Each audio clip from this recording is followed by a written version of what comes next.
Stephen King has done it again. Not only has he blown my mind, he has also upended my carefully planned TBR for April. Oathbringer, all 1,200 pages of it, out the window. I'm reading The Dark Tower. Stephen King, of course, is one of my favorite authors. Last year, I reread, after many years, 11/22/63, and I loved it as much as I loved it the first time I read it. I think I ranked it number 3 on my list. If I was thinking about it, maybe it would go up to number 2. I think last year Hyperion was my favorite book, and I would still keep it in that spot. Children of Time was number 2. 11/22/63 was in the 3rd spot. I don't know if I wouldn't switch the Children of Time with 11/22/63. I'd have to think about it, but it doesn't matter. This video is not about It, Stand, Misery, Pet Cemetery, 11/22/63, The Shining, some of my all-time favorite books. It is about Dark Tower.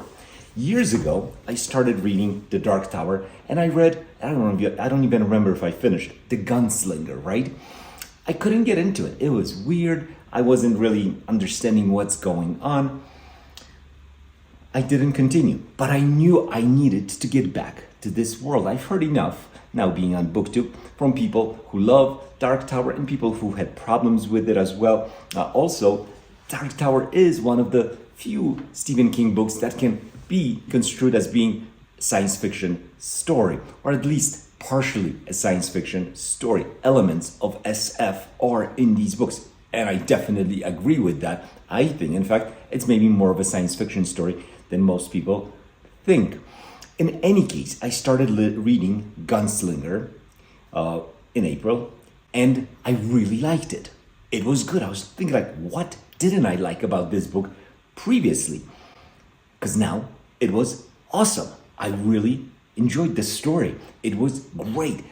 I think it's probably just a matter of reading more. The more you read, the better grasp you have of certain ideas, concepts. You're able to visualize things, understand, kind of draw on some of the things you've read previously. So when I read this book, I went out and bought book 2 right away. And I was looking at it and I was thinking, okay, I'll probably read this in May. I don't want to upend my TBR. I have this huge Oathbringer read that I want to get to, but I just couldn't stop myself. I cracked it open. I started reading chapter 1. Chapter 1 ends right where the last chapter of The Gunslinger stops, and the drawing of the 3 blew my mind. I liked this book a lot.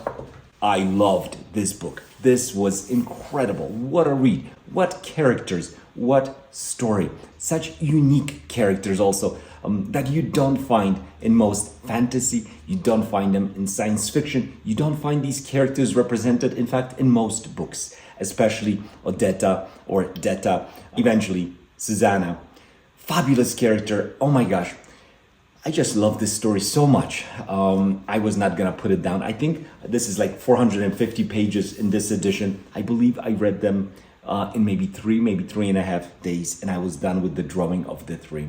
Really enjoyed it. Loved the book. The action is fantastic. The ideas are great. The writing is good. The found family vibes, which is one of my favorite things when people, of different walks of life, similarly not having anything in common, come together and kind of form some sort of a bond that's not easily formed, not automatic, that is formed because of some struggle perhaps that they go through. Stephen King, when he was writing these books, was struggling himself with addiction, famously, as people probably know. So these books also have a lot of truth to them. One of the characters, Eddie, struggles with addiction. He is the prisoner in this character. The prison is really his mind, his addiction to various drugs. And this is fabulously presented by Stephen King, by someone who has personal experiences with addiction, and he's written it beautifully in this case. I really enjoyed this book much more than I expected it to after The Gunslinger. It feels like a different story. It comes together. It also makes Gunslinger make more sense now reading book 2. So if you picked up Gunslinger and for some reason did not, or for perhaps good reason, it is a book that is difficult to grasp in the beginning. Stephen King does not hold your hand in Gunslinger. You're thrown into this strange world without too much of an explanation. You get a lot more explanations in book 2. You start to put the pieces together as to what's going on. And guess what? I finished this book and I just couldn't stop myself. I picked up Wastelands. I already started reading it. So this is becoming like a month of Stephen King. I'm gonna read at least these 3 books. Who knows, it may be even more. But the Wastelands already is great. I'm only like, I don't know, maybe 10% into the book. And I'm loving this read as well. Wastelands, book 3. Fantastic. Here in this book, right in the beginning, again, the same character, Eddie. His portrayal by Stephen King of the character is fantastic. We're in the middle of this scene, essentially, that is really horrific. It's crazy. It's wild. I don't want to get into any spoilers, any details, but imagine an action scene with some crazy characters that is potentially devastating in its outcome. And in the middle of it, we have a slowdown, and we have this character just kind of whittling on a piece of wood. And he realizes how much he loves to do that. And then he thinks, as a kid, he also enjoyed doing so, creating something out of piece of wood. But his older brother, I believe his brother was 8 years older than Eddie is, would make fun of him for doing so, would call him sissy. Stephen King writes characters so beautifully, so the interactions are fantastic, phenomenal. And Stephen King's explanation for the brotherly banter goes way beyond just, hey, brothers being brothers. It goes deep. It goes into the psyche of the older brother wanting to be better than the younger brother and everything, feeling that he should be better. He loves his little brother, but yet he cannot stop himself from hitting him, from making fun of him.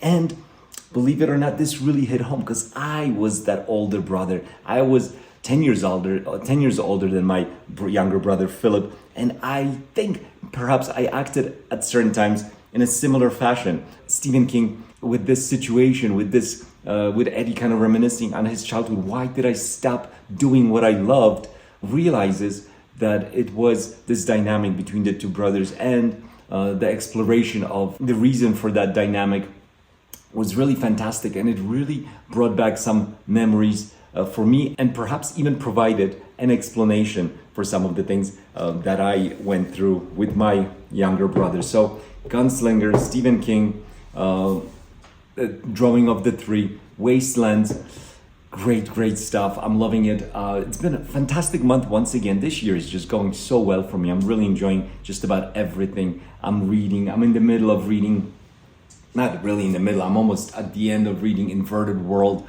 I'm reading this as a buddy read with Robin from Bookspin, and we're having tons of fun talking about this on Discord. And this book is also fantastic. I'm hoping this ending will not disappoint me. I'm getting very close to the ending of Inverted World, and I'm really enjoying this story. It's such a fun read because it is a great world that Christopher Priest has built here. But throughout this book, as I'm reading it, knowing, because I think most people going into it know that there's a twist. Even on the blurb, it kind of says that one of the most mind-boggling twists in all of SF, I think, is how the blurb presents it. I'm trying to figure out what's going on, and Robin and I were back and forth kind of exchanging some ideas about it too, and it's so much fun doing it with him. So I'm glad he invited me to this buddy read. But the book is great, at least so far. I'm hoping the ending doesn't spoil it for me. Let me know if you've read Inverted World, if you enjoyed it. If you've read the Dark Tower series, you need to comment. You need to let me know if it gets better, if it gets worse as it goes along. What was your experience with the Dark Tower? Which one is your favorite book right now? For me, of course, I've only read 2 and a bit. So of course it's gonna be the drawing of the 3, but I'm so early in this journey. I'm so excited. I'm so happy. I gotta go out and buy book 4, which is, I have it open just so I don't screw it up. The Wizard and Glass is book 4. I'm really excited about this journey. I've started so many series. I'm in the middle of so many of them. This is one that I'm not gonna be in the middle of for 2 years. No, this is gonna get read. If it continues to be this good, this is gonna get read.